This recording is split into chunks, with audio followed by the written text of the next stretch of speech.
Hey, everybody, it's Wiltfong's Whiparound. It is August 23rd. It's Tuesday. Thanks to Chris Belcher and Jason in the studio and Trey Scott with his creative influences for this show as usual. And we'll start right off the top. Alabama, the number one program in the country. They got a commitment yesterday from four-star defensive lineman Edric Hill out of Kansas City, who chose the Crimson Tide over LSU, among others. Alabama adding Edric Hill to the nation's number one recruiting class, another 6'3", 290-pound, long-bodied interior defensive lineman who's very disruptive at the point of attack. He's a force against the run, gets off blocks, and is a dominant player in that regard, but also brings a pass rush presence from the interior. He's got sub 5-second speed in the 40-yard dash, laser timed at nearly 300 pounds. Another freak type athlete coming to Alabama, joining a class that also includes another versatile defensive lineman in Hunter Osborne, who brings terrific length. And then Yanze Pierre, who's one of the more twitchy pass rushers in the 2023 class. And this could be a special haul for Alabama moving forward as they put the finishing touches on a class that as I said, was ranked number one nationally by 24/7 Sports. They're in on Jordan Renaud, who is as twitchy a player off the snap as there is in the country. They're battling Oklahoma for Renaud, a decision expected sometime in September. I like where Alabama stands for him. Keon Keeley, the number one edge rusher in America, 5-star, recently decommitted from Notre Dame. We've talked a lot about him. First, the ball is on Alabama as they battle Ohio State, Florida, maybe Notre Dame still moving forward. 5 stars from in-state, James Smith and Quay Russaw, said on a couple episodes of Wiltfong Whiparound a couple episodes ago that I like where Alabama stands there. So there's 4 elite defensive linemen still out there for Alabama, who has the best defensive backfield class in the country in the fold already. And then you also have another 5-star out there in Damon Wilson, who visited Tuscaloosa this summer too. So Alabama in the middle of it for many of the nation's best at the point of attack after landing Edric Hill, beating their SEC rival LSU for him earlier this week. Michigan State's up to number 20 in the 24/7 Sports recruiting rankings after landing 4-star defensive lineman Jalen Thompson, beating out Penn State and Ohio State, among others, for him. The Spartans and Mel Tucker looking for their second straight top 25 recruiting class under this regime. They went from 2 wins in 2020 to 11 last year. One thing that Mel Tucker didn't like about last year is that they ranked number 111 nationally in total defense. And when you look at this class here that the Spartans are putting together, the strength of it is at the point of attack on defense. And Thompson's another guy who had averaged nearly 2 sacks a game as a junior, playing for Midwest powerhouse program Detroit Cass Tech. He's going to be playing in Indianapolis in a couple weeks, so maybe I'll go see him.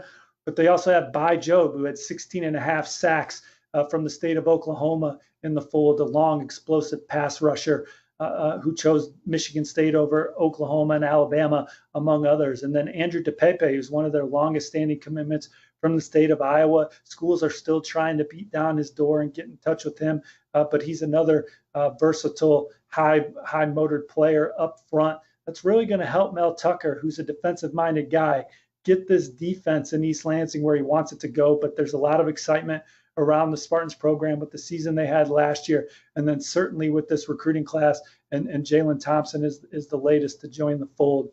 South Carolina stays hot on the defensive line of scrimmage. Top 247 defensive lineman Xavier Hardy is a Gamecock, adding to a class that's now ranked number 16 nationally per the 24/7 Sports Composite. And South Carolina's never finished higher than number 15. So Shane Beamer and company on track maybe to recruit the best recruiting class in South Carolina history. They landed Xavier McLeod last week, a 4-star defensive lineman, beating Georgia for him. Xavier Hardy, one of the more highly recruited players in the Peach State, had offers from Auburn and Florida, among others. And moving forward, Desmond Umeozulu, he's a top 247 edge rusher who's committing next Monday. Buzz is with the Gamecocks. Ohio State's the other school in the mix for him. Nicholas Harbor's a 5-star tight end wide receiver mismatch. Could also play outside linebacker or edge. He's the number 1 athlete in the country. He's been to South Carolina twice. He's coming back for the Gamecocks game against Florida. And South Carolina is certainly one of the top contenders for him, alongside the likes of LSU and Michigan, to name a couple others. And Chris Peel, he's a 4-star defensive back. 24/7 Sports Crystal Ball reached Georgia for him. South Carolina is going to get an early official visit for him in the fall. So is NC State. He's going to return to Michigan. So those are some of the contenders for the Charlotte-Providence Day speedster, who had an outstanding week one on the offensive side of the ball, a two-way standout that is a highly coveted guy that South Carolina's in the middle of it for. Nebraska, they actually open up their season over the pond this weekend against Northwestern. The Huskers trending for a few of their top targets, 4-star edge rusher, IMG Academy team captain Cameron Lenhart took a visit to Lincoln over the summer. I logged a Crystal Ball in July. Still feeling great about that forecast going into his Thursday decision. I also logged the 24/7 Sports Crystal Ball in favor of Nebraska for one of the more coveted corners in the state of Louisiana, Ryan Robinson, who plays for State Power. Edna Carr took an official visit to Nebraska in June. I think the Huskers are the one to beat for him. And then Malachi Coleman, he is the prize recruit on the board for Scott Frost and his staff, #1 player in the state, going to play in the All-America Bowl after his senior season. One of the most versatile prospects in the country, could play outside linebacker, edge rusher, receiver, tight end. He's not even sure what he wants to play on the next level, but 10.4 speed in the 100-meter dash. Nebraska is coveting him as a receiver. My crystal ball has been on Nebraska for a while. I'm keeping it there, guys, on the Huskers for Malachi Coleman. Season pending. Nebraska's got a big opening game against Northwestern, and and recruits are going to be paying attention immediately to how the Huskers play. I think the Huskers lost 7 games last year that were decided by 1 score or less. So it's time for them to flip their fortunes, which I think will help them get gold on the recruiting trail with a guy like Malachi Coleman. Mickey Joseph has done a tremendous job recruiting Malachi Coleman. They may not even be a finalist if it isn't for Mickey Joseph's efforts as they battle the likes of Michigan, Oklahoma, Oregon, among others, for Malachi Coleman. I made several crystal ball picks this week, guys. Bryce Thornton, a safety from Alpharetta Milton in Georgia. I logged a forecast for him to ultimately pick Florida. He's going to take some official visits in the fall. Florida and Alabama are on his list. I had Miami mentioned in my crystal ball story, but told Miami's not really a player. The Hurricanes are on some other targets. But Florida, they've coveted Bryce Thornton as much as anybody on their board. I mean, you're talking about Florida's only recruiting elite guys at this point in the process. They have the number 10 recruiting class in the country. They're in the middle of it for several blue chip touted ballyhooed recruits.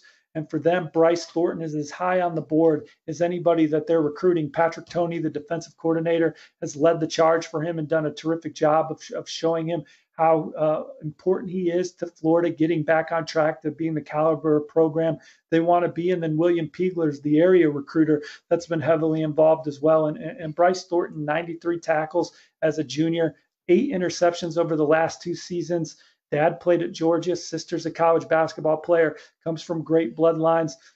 He's a guy that would be another major pickup for Florida if they're able to add him to the group. DeQuavius Sori's a top 247 receiver that's going to announce his college decision on Friday, August 26th. His finalists are Auburn, Alabama, Florida, and Miami.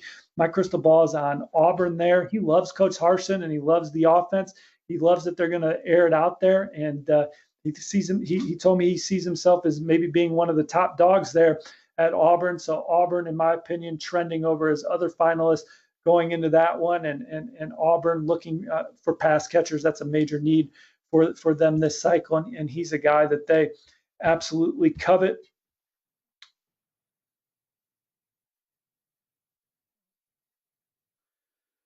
Let's see. We're still talking crystal balls here, but let's kind of stay on Auburn for a second, Chris. I got some more notes here. I wanted to talk about them as they try and really get their recruiting class going right now. Auburn has, and I know you guys are live with me, so you're going to have to bear with me as I pull up their recruiting class. They have 7 commits right now, and Carmelo English in the fold as the class jewel. As I said, receiver, major need for them, and he had a big junior year, 70 receptions, 18 touchdowns, over 1,000 yards receiving. But they got some guys that they're swinging hard at moving forward. They would love to get back in with Janoris Wilson, Sean Tompkins. Lewis Carter's a linebacker committed to Oklahoma, but his head coach is Jarris McIntyre. They're trying to get back in with him. I could see Auburn making a move with 4-star Adam Hopkins. And then DJ Chester and Colton Hood are Eagles Landing Christian teammates there in the Peach State that they are really prioritized. And then Jamarian Harkless is a defensive lineman from the state of Kentucky who's going to take an official visit to Ole Miss and Auburn in June, talking to his coach, talking to some people at the high school today. He's going to take an official in September and talking to some people around the high school. He's really liked Auburn for a long time. Both Ole Miss and Auburn have done a good job. Maybe Michigan gets in there for Harkless as well, but looks like he's SEC bound, and those 2 official visits could be big for him. Jair Hill is a 4-star athlete from Illinois that they'd like to make a move on. And then 4-star offensive lineman Bo Hughley, currently committed to Georgia. A month ago, I really liked Auburn's position. I think he sticks with Georgia as it stands now, but Auburn's going to keep picking up the phone all the way till December and see if they can get some traction there. Another young man making his college commitment on Friday is speedy slot receiver Anthony Evans from the Lone Star State.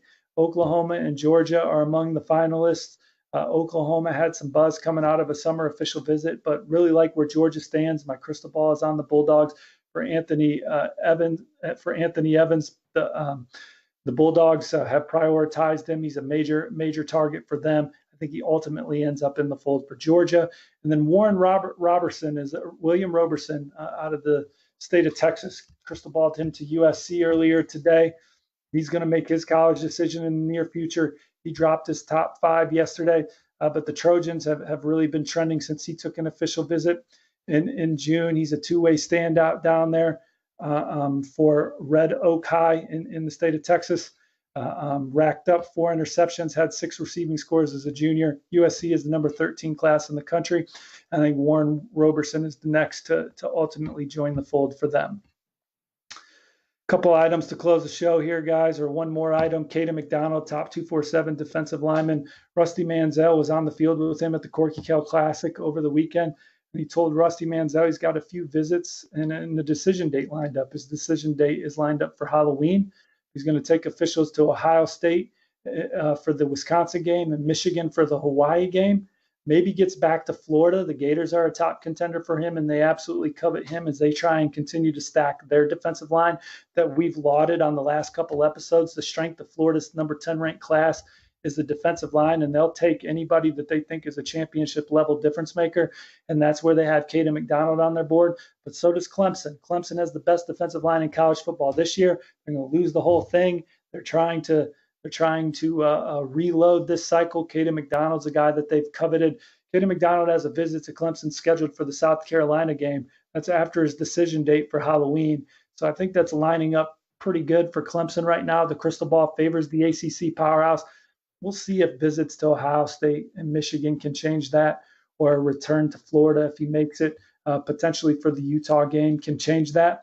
But right now, Clemson and their top 10 class, the one to beat for Kayden McDonald. Please hit the like button on this show. Please hit the like button on this 24/7 Sports page.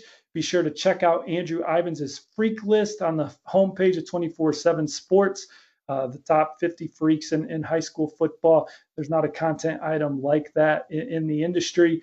It's a tremendous piece where you get to know some of the high-profile guys and what makes them stand out, but there's some under-the-radar guys on that list who we think can be outstanding players at their respective schools on the next level. Be sure to tune in to Preps to Pros with Ivins and Cooper Patagna on Mondays and Wednesdays at 3 o'clock. And then be sure to watch The Block with Carl Reed and Blake Brockermeyer. For Chris Belcher, for Jason and myself, thanks for tuning in. We'll see you on Thursday.